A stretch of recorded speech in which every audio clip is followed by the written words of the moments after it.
بسم اللہ الرحمن الرحیم السلام علیکم ورحمۃ اللہ وبرکاتہ۔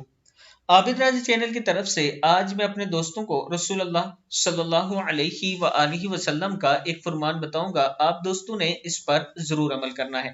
رسول اللہ صلی اللہ علیہ وآلہ وسلم نے ارشاد فرمایا، حضرت سعد رضی اللہ تعالیٰ عنہ نبی اکرم صلی اللہ علیہ وآلہ وسلم کی خدمت میں آئے اور عرض کی کہ آپ صلی اللہ علیہ وآلہ وسلم کے نزدیک کون سا صدقہ زیادہ پسندیدہ ہے؟ رسول اللہ صلی اللہ علیہ وآلہ وسلم نے ارشاد فرمایا، پانی کا صدقہ، ابو داؤد میں ہے۔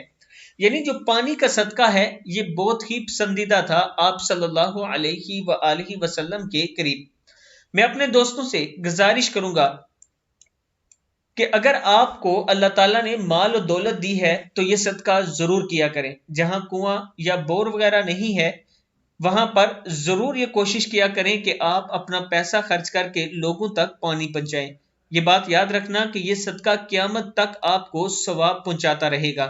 اس ویڈیو کو آپ دوستوں نے آگے ضرور شیئر کرنا ہے، اور جو دوست آن لائن قرآن پاک پڑھنا چاہتے ہیں یہ میرا واٹس ایپ نمبر ہے، آپ مجھ سے رابطہ کر سکتے ہیں۔ السلام علیکم ورحمۃ اللہ وبرکاتہ۔